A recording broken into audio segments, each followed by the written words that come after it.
लिबास पहनने के बावजूद नंगी औरतों का ज़हूर। औरतों की बेपर्दगी और जीनत का बेजहा इजहार भी अलामत क़यामत में से है। औरतों का ऐसे तंग लिबास पहनकर घरों से निकलना जिससे इनकी जिस्मानी नशीब व फराज नुमाया होते हों, और ऐसे शफाफ बारीक कपड़े पहनकर निकलना जिनके बाइस बैठने और चलते वक्त इनके एज़ाए जिस्मानी वाज़ेह होकर सामने आते हों। ऐसी औरतें बज़ाहिर तो कपड़ों में मलबूस होती हैं, मगर दर हकीकत वो तंग कपड़ों, एज़ाए जिस्मानी की नुमाइश और जिस्म के पुरफतन हिस्सों को ज़ाहिर करने की वजह से नंगी ही होती हैं। हज़रत अबू हुरैरा रज़ियल्लाहु अन्हु बयान करते हैं कि नबी करीम सल्लल्लाहु अलैहि वसल्लम ने फरमाया, दो ऐसे जहन्नमी गिरोह जिन्हें मैंने अभी तक नहीं देखा। एक तो वो जालिम लोग जिनके हाथों में गाय के दुम जैसे कोड़े होंगे, उनसे वो लोगों को मारेंगे। दूसरी वो औरतें जो कपड़े पहनकर भी नंगी ही नजर आएंगी, लोगों को अपनी तरफ माइल करने वाली और खुद भी लोगों की तरफ माइल होने वाली।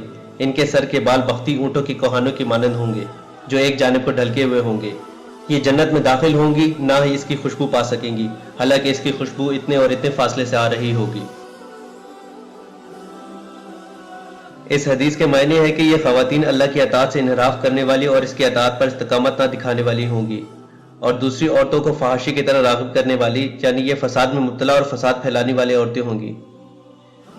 वो अपने सर के बालों को इस तरह बांधेगी कि बाल ऊपर उठ जाएंगे जिस तरह ऊँट की कोहान नुमाया होती है। इन औरतों के बाल एक तरफ इस तरह झुके होंगे जिस तरह बख्ती ऊँटों की कोहानें एक जानिब को ढलकी हुई होती हैं।